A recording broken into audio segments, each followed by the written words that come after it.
trading system, because now you are depending on your trading system to deliver at least 3 out of 10. You understand? So if you make, because the risk I can tolerate is different from the risk you can tolerate. So it's not just saying, okay, when it comes, and that's where a lot of persons get it wrong. Because when we talk about risk management is not just risking 1% per trade. Risk management is not risking 0.5% per trade.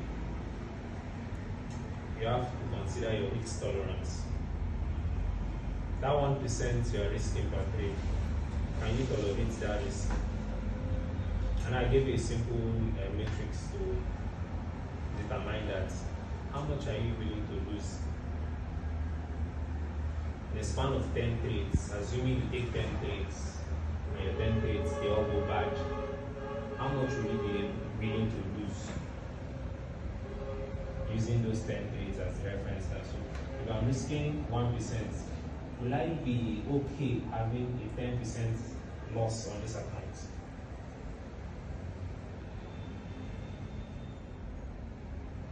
So if you will not be okay having a 10% loss, if it is 5% that you will be okay with, then you cannot be risking 1% per trade.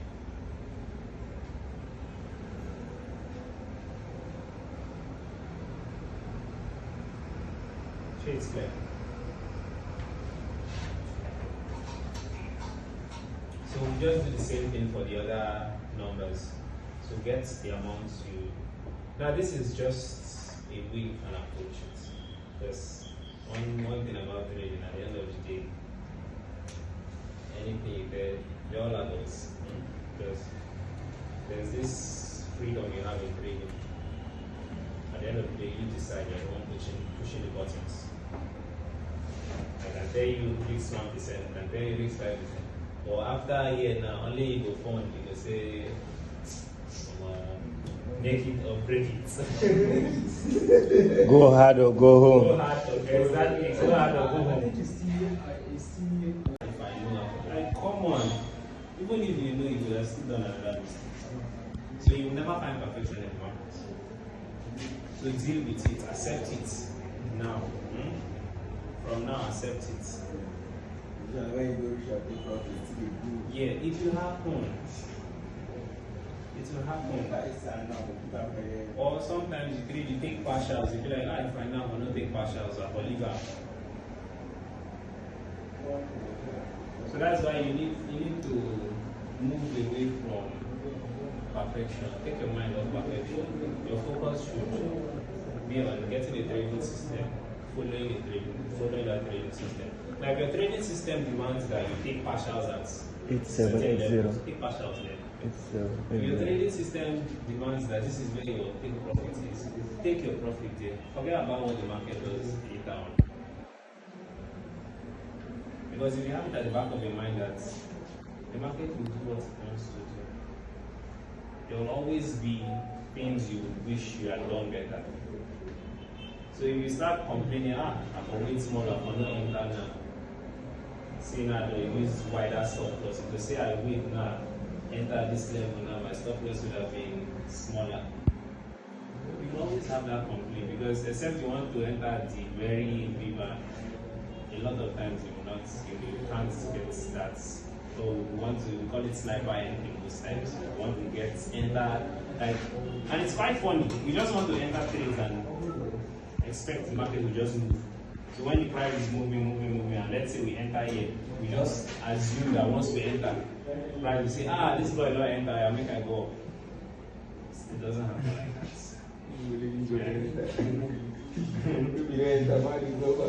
No, most times that's what we expect. We expect that once we enter a trade, price should just start moving from the point we entered. So once it is, that's why you need to affect your confidence level so you will not be fearful. Because you have then you're giving yourself space, you're giving yourself time. Don't know if you understand. So even after the 5th loss, you're still stable. Because you'll be like, okay, I have 5. There's a possibility that even in this 5, 1, 2, 3 might be right. Now imagine the 6th one. You get the 6th one after losing 5 times. You see, the sixth one is profitable. You're now up 3. You're still not up to the 20,000 you're willing to lose.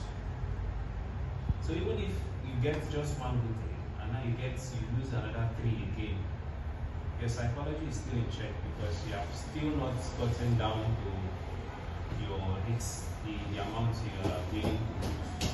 I don't know if you understand. You see how it now becomes easier.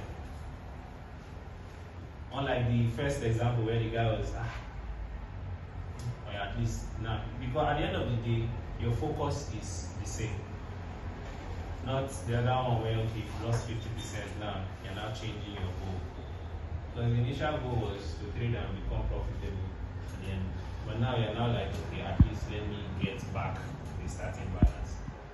But with this other system now, you're not thinking about the starting balance. What you're basically doing is you're relying on the system. And now once you start relying on the system, it helps your psychology. And this is because you have a good risk management protocol. So once you have a good trading system and you have a risk management protocol, and now your risk management protocol, we've talked about how to determine that.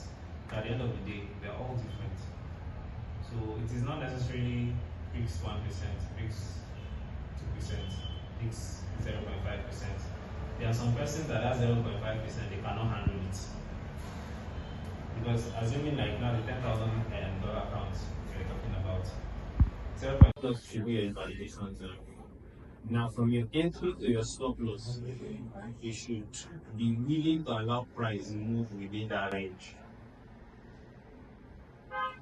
Because when you enter a trade and you place the stop loss, what should be at the back of your mind before placing the stop loss? Okay, and I'm willing to allow this trade move within the range of my entry to the stop loss. But once it gets to this point that my stop loss is no longer invested in the market, that's the whole idea behind placing the stop loss.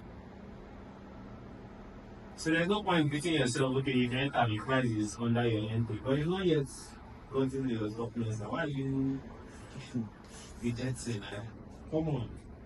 You should be prepared for it. You should allow price to do its thing. Because price is going up, price will not just come and go up. Except it's CPI that's moving. Even at that, it doesn't just go up like that. So when you place your entry, place your stop loss, you're assuming that okay, price can move within this range and I'll be fine. But once it gets to this point, you're no longer invested in the trade. That should be the reason for your stop loss. And then you calculate your risk, okay, how much am I willing to lose? Now depending on the risk tolerance, depending on your account balance, let's say I risk 1%, you calculate from your entry to your stop loss 1%. So if you have already settled in your heart, say, okay, I'm willing to do this, don't you think you will make better decisions? But imagine now you just enter. Normally, you know where, and it happens to a lot of traders. You make an entry, then let's your stop loss is here. Now, price gets to your entry, and it starts moving. You have it. So, at this point in time, you're over leveraging. Let's say you use like